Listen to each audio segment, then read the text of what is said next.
Hello everyone, welcome back to our channel. आज हम लोग क्लास 9th का 4th chapter work and energy का 4th लेक्चर है। इसमें हम लोग law of conservation of energy के बारे में पढ़ने वाले हैं। ठीक है, एनसीईआरटी में आप लोगों को दे दिया है क्या कि mgh plus half mu square is equal to constant. इसका मतलब क्या है? इसका मतलब क्या है भाई? इस कॉन्स्टेंट आप लोग तो हमेशा जब बराबर में देखते थे तो कुछ नंबर था, ठीक है, वहां पर आप लोग देखते थे, लेकिन यहाँ पर तो अंग्रेजी लिखा हुआ है कॉन्स्टेंट। इसका मतलब क्या है?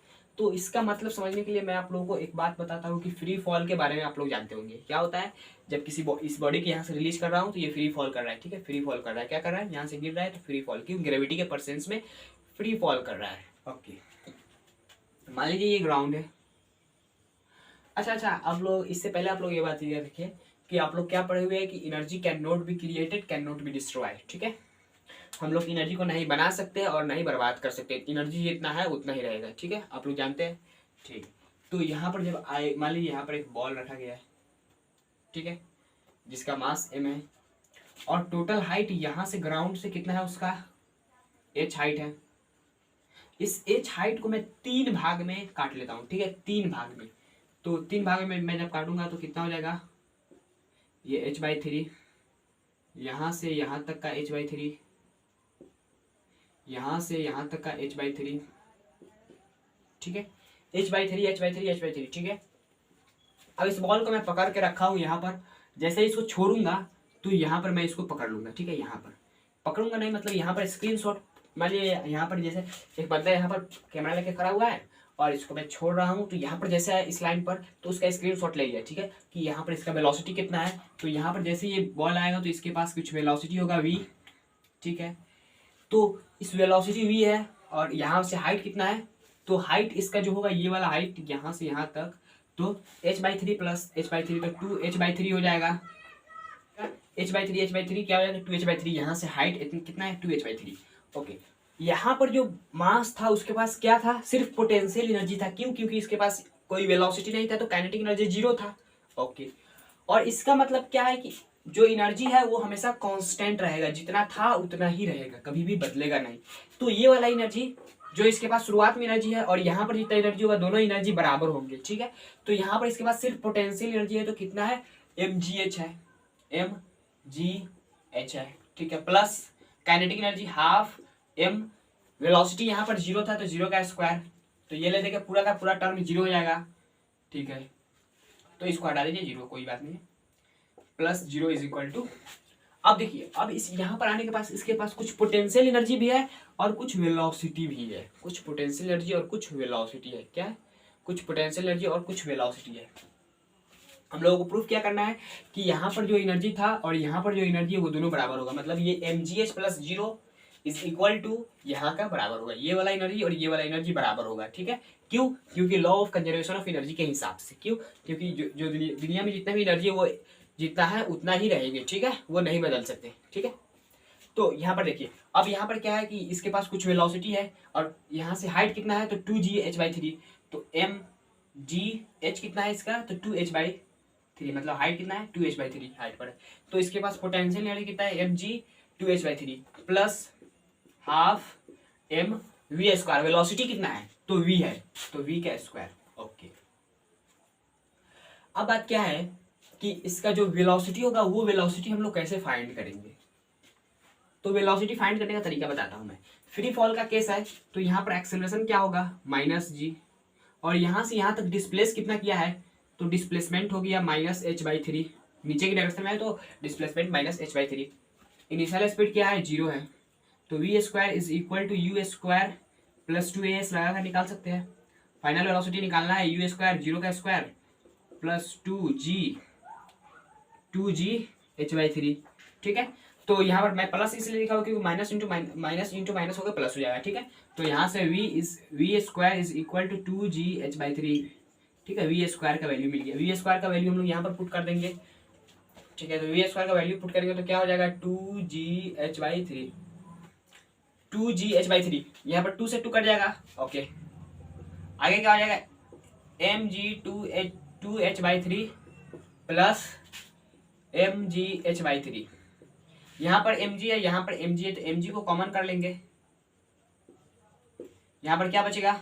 2h/3 प्लस h/3 अब देखिए यहाँ पर आप लोगों को शॉक लगेगा क्या, mg, ये देखिए यहाँ पर क्या हो जाएगा, 3 3 बेस कॉमन है तो यहाँ पर 3h/3 हो जाएगा, 3 से 3 कट जाएगा तो यहाँ पर क्या आ गया, mgh आ गया। ठीक है, यहाँ पर कितना एनर्जी आया, यहाँ पर भी mgh ही आया, कितना है, mgh ही आया, और यहाँ पर भी कितना था, mgh ही एनर्जी था। ठीक है, देखिए potential energy plus kinetic energy हमेशा कांस्टेंट होता है। जब आप लोग क्लास 11th में जाएंगे तो उसमें एक और एनर्जी जुड़ जाता है। ठीक है, प्रेशर एनर्जी जिसको बोलते हैं, बर्नौलीज थ्योरम आप लोगों को पढ़ना पड़ेगा क्लास 11 में। ठीक है, आप लोगों को क्लास 9th का पहले बात बता दूं कि यहाँ पर क्या होता है, mgh plus half mv square is equal to constant. ये आप लोगों को, इसका मतलब क्या है, जो शुरुआत में एनर्जी था, देखिए इसका मतलब यही होगा कि mgh1, h1 का मतलब क्या है बताइए, h1 का मतलब जो शुरुआत में हाइट था वो, ठीक है, जितना पोटेंशियल एनर्जी था प्लस हाफ mv1 स्क्वायर। देखिए इसका मतलब मैं आप लोगों को समझा देता हूँ। ठीक है, आप लोगों को ये समझ में आ गया। और यहाँ पर भी जब कैलकुलेट करेंगे, यहाँ से यहाँ तक वेलोसिटी निकालेंगे, ठीक है, तो यहाँ पर जो वेलोसिटी होगा उसी तरह फ्री फॉल का केस लगाकर सब करेंगे तो हम लोगों को यहाँ पर, आप लोग ये करिएगा अपने से खुद से, तो यहाँ पर आप लोगों को एनर्जी उतना ही मिलेगा। ठीक है, देखिए इसका मतलब क्या है, इस इक्वेशन का मतलब क्या है, देखिए mgh1 मास कांस्टेंट, ये ग्रेविटेशनल एक्सेलरेशन कांस्टेंट, और ये h1 प्लस हाफ mv1 का square is equal to mgh2 plus half mv2 का स्क्वायर। बात यह है कि मास कांस्टेंट, ये constant, height initial height plus half mv initial speed का स्क्वायर इज इक्वल टू, देखिए ये वाला एनर्जी और ये वाला एनर्जी बराबर का मतलब क्या है भाई, कि दोनों जब पोटेंशियल एनर्जी और काइनेटिक एनर्जी को जोड़ देंगे, जितना आएगा वो एनर्जी हमेशा उस बॉडी के पास उतना ही रहेगा। ठीक है, हमेशा। ठीक है, जब तक ले वो क्या करे, किसी चीज को ट्रांसफर न कर दे, जब तक ले वो किसी चीज को ट्रांसफर न कर दे। ट्रांसफर कैसे करेगा, ट्रांसफर, तो जब ये टकराएगा, देखिए मान लीजिए ये बॉल, ये मास आएगा आएगा आएगा, जब ग्राउंड पर आ जाएगा तो यहाँ पर टकराएगा, तो टकराने पर क्या होगा, साउंड प्रोड्यूस होगा, तो साउंड एनर्जी में कुछ तब्दील हो गया, और यहाँ पर जो पार्टिकल्स था उसको हिलाने में, तो वो हिलेगा तो काइनेटिक एनर्जी उसके पास, पार्टिकल्स के पास आ जाएगा, तो उसमें कुछ तब्दील हो गया, मतलब अलग अलग फॉर्म में चेंज हो जाता है। ठीक है, तो आप लोगों को यहाँ तक समझ में आ गया। ठीक है, चलिए इस पर बेस्ट क्वेश्चन करेंगे तो हम लोग को और क्लैरिटी मिल जाएगा। ठीक है, तो चलिए हम लोग इस पर बेस्ट क्वेश्चन, चलिए हम लोग इस क्वेश्चन को करते हैं। इस बहुत सिंपल क्वेश्चन है, बोला जा रहा है find the speed of the mass at B. इस बी पॉइंट पर ये मास, देखिए इस मास को ड्रॉप किया जा रहा है। ठीक है, ड्रॉप करते हैं, ड्रॉप का मतलब क्या होता है कि इनिशियल स्पीड उसका 0 है, बात यही है। ठीक है, और इस एक बिल्डिंग है जिसका हाइट पूरा है 15 मीटर, और ये बी पॉइंट के ग्राउंड से कितना हाइट है, 10 मीटर।